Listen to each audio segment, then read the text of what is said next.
Mumbai, India का दिल, हमेशा से एक ऐसा शहर रहा है जो कभी सोता नहीं है। लेकिन 26 नवंबर 2008 की रात को इस खूबसूरत शहर को आतंक की एक लहर ने हिला कर रख दिया। 10 भारी हथियारों से लैस आतंकवादियों ने मुंबई में कई जगहों पर एक साथ हमला कर दिया। ताजमहल पैलेस होटल और छत्रपति शिवाजी महाराज टर्मिनस जैसे आइकॉनिक लैंडमार्क्स युद्ध के मैदान बन गए। 60 घंटे से भी ज्यादा समय तक आतंकवादियों ने शहर को बंधक बनाए रखा, मौत और तबाही का मंजर छोड़ दिया। इन हमलों में 166 बेगुनाह लोगों की जान चली गई और 300 से ज्यादा घायल हुए। दुनिया ने इन घटनाओं को डर के साथ देखा। जलते हुए ताज की तस्वीरें हमारे जहन में बस गईं। लेकिन इस त्रासदी से असाधारण साहस और रेजिलियंस की कहानियां भी सामने आईं, जो मुंबई की अदम्य भावना को दर्शाती हैं। 26 द्यावा के मुंबई हमले लश्कर-ए-तैयबा द्वारा की गई एक सावधानीपूर्वक योजनाबद्ध ऑपरेशन थी, जो पाकिस्तान स्थित एक आतंकवादी संगठन है। 1980 के दशक में पाकिस्तान की खुफिया एजेंसी आईएसआई के समर्थन से स्थापित लश्कर-ए-तैयबा का उद्देश्य दक्षिण एशिया में इस्लामी शासन स्थापित करना है। 26/11 के हमलों की योजना सालों पहले शुरू हुई थी, जिसमें नेताओं ने सावधानीपूर्वक अपने टारगेट्स चुने और अपने गुर्गों को प्रशिक्षित किया।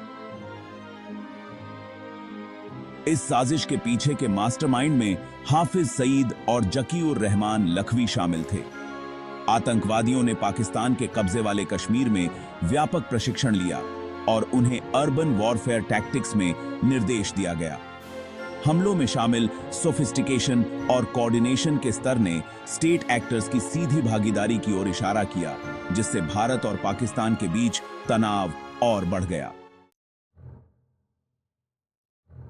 मुंबई हमलों के लिए चुने गए 10 आतंकवादी सभी युवा थे, जो लश्कर-ए-तैयबा की विचारधारा से रेडिकलाइज्ड थे। उनकी यात्रा पाकिस्तान के कराची से शुरू हुई, जहां वे एक हाईजैक्ड फिशिंग ट्रॉलर कुबेर में सवार हुए। मछुआरों के रूप में वे अरब सागर के पार भारतीय तट की ओर रवाना हुए। 26 नवंबर को अंधेरे की आड़ में उन्होंने कुबेर को छोड़ दिया और एक भारतीय मछली पकड़ने वाली नाव को अपहरण कर लिया, जिसमें चालक दल की हत्या कर दी गई। फिर वे मुंबई के तट पर कोलाबा पहुंचने के लिए इन्फ्लेटेबल डिंगीज का इस्तेमाल करते हैं। मुंबई पहुंचने पर आतंकवादी छोटे समूहों में बंट गए और पूरे शहर में फैल गए। स्वचालित हथियारों और विस्फोटकों से लैस वे निर्दोष नागरिकों के खिलाफ युद्ध छेड़ने के लिए तैयार थे। 26 नवंबर 2008 को रात करीब 9:20 बजे पहली बार किसी अनहोनी का आभास हुआ। AK-47 और हथगोले से लैस 2 आतंकवादी भीड़भाड़ वाले छत्रपति शिवाजी महाराज टर्मिनस में घुस गए। आतंकवादियों ने भीड़ भरे प्लेटफॉर्म पर अंधाधुंध गोलियां चलाईं, जिससे स्टेशन अकल्पनीय आतंक के दृश्य में बदल गया। पूरी तरह से बेखबर यात्री जान बचाने के लिए इधर-उधर भागे। उनकी चीखें हॉल में गूंज उठीं। कुछ ही मिनटों में कभी चहल पहल वाला स्टेशन भयानक रूप से शांत पड़ गया। चारों ओर लाशें और खून ही खून बिखरा पड़ा था। जैसे ही गोलियों और विस्फोटों की आवाज शहर में गूंजी, मुंबई दहशत में डूब गया। हमलों की खबर जंगल की आग की तरह फैल गई। उन्मत्त फोन कॉल और प्रत्यक्षदर्शी खातों से बढ़ गई। हमलों ने मुंबई को अराजकता में डाल दिया था। CSMT पर हमला अकल्पनीय नरसंहार का दृश्य था। स्वचालित हथियारों से लैस आतंकवादी भयानक प्रिसीजन के साथ स्टेशन से गुजरे। उन्होंने भीड़ पर अंधाधुंध गोलीबारी की। उनकी गोलियां निर्दोष पीड़ितों को लग रही थीं। प्रत्यक्षदर्शी खातों ने अराजकता और आतंक की एक भयावह तस्वीर पेश की, जो सामने आई। घायल प्लेटफॉर्म पर इधर-उधर बिखरे पड़े थे। मदद के लिए उनकी चीखें गोलियों की आवाज से दब गई थीं। CSMT पर हमला 1 घंटे से अधिक समय तक चला, जिसमें मौत और विनाश का निशान छूट गया। फर्श खून से सने हुए थे। हवा में बारूद और मौत की गंध भरी हुई थी। जैसे ही मुंबई में हमले हुए, आतंकवादियों के एक अन्य समूह ने प्रतिष्ठित ताजमहल पैलेस होटल पर धावा बोल दिया। स्वचालित हथियारों और हथगोले से लैस आतंकवादी मुख्य द्वार से होटल में घुस गए और मेहमानों और कर्मचारियों पर अंधाधुंध गोलियां चला दीं। देखते ही देखते आलीशान लॉबी युद्ध के मैदान में बदल गई। होटल के अंदर फंसे मेहमानों ने अपने कमरों में खुद को बंद कर लिया, दरवाजों और खिड़कियों को रोकने के लिए फर्नीचर का इस्तेमाल किया। आतंकवादी होटल के गलियारों से होकर गुजरे। उनके कदम खामोशी में अशुभ रूप से गूंज रहे थे। उन्होंने बेतरतीब ढंग से गोलियां चलाईं। उनकी गोलियां दीवारों और दरवाजों को चीरती हुई निकलीं, जिससे मेहमान बिल्ली और चूहे के एक भयानक खेल में फंस गए।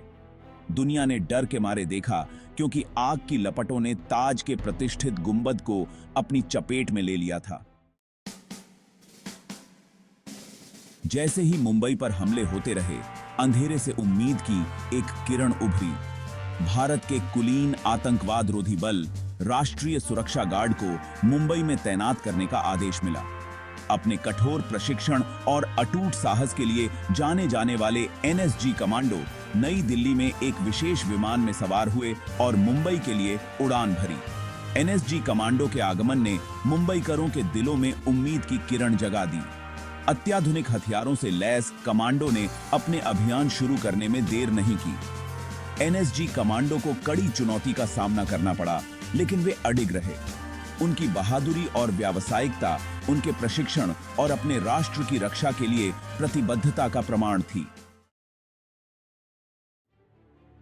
एनएसजी कमांडो ने आतंकवादियों को खदेड़ने और बंधकों को सुरक्षित करने के लिए ऑपरेशन ब्लैक टॉर्नेडो नामक साहसी अभियानों की एक श्रृंखला शुरू की। ताजमहल पैलेस होटल में कमांडो हेलीकॉप्टर से छत पर उड़े आतंकवादियों के साथ एक भयंकर गोलाबारी में शामिल हो गए। वे कमरे कमरे जाकर व्यवस्थित ढंग से प्रत्येक मंजिल को साफ करते गए। ओबेरॉय ट्राइडेंट होटल में कमांडो के एक अन्य समूह ने इमारत पर धावा बोल दिया।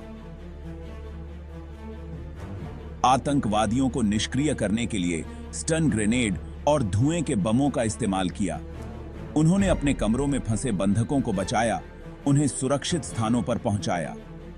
3 दिनों तक चले भीषण संघर्ष के बाद कमांडो ने अंततः आतंकवादियों को निष्क्रिय कर दिया और इमारतों को सुरक्षित कर लिया। 26 सितंबर के मुंबई आतंकी हमलों ने पूरी दुनिया को झकझोर कर रख दिया।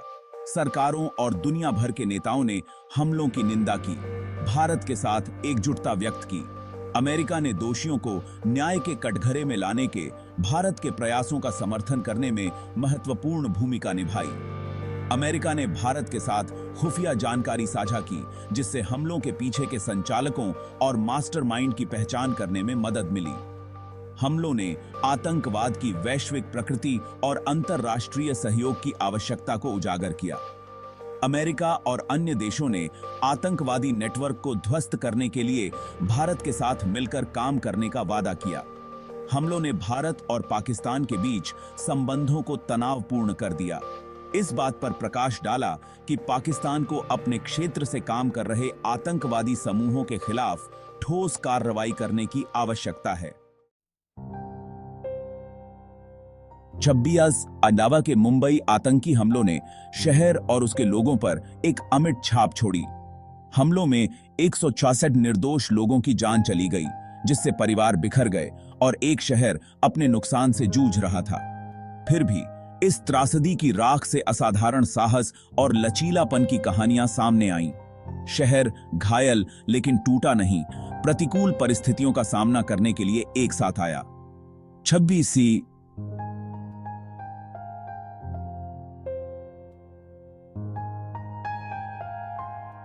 के हमले भारत के लिए एक वेकअप कॉल के रूप में कार्य करते हैं, जो उसके सुरक्षा तंत्र में कमजोरियों को उजागर करते हैं।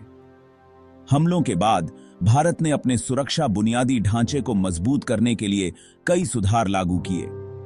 मुंबई का पुनर्निर्माण जारी है। इसका लचीलापन प्रतिकूल परिस्थितियों को दूर करने और मजबूत होकर उभरने की मानवीय भावना की क्षमता का प्रमाण है।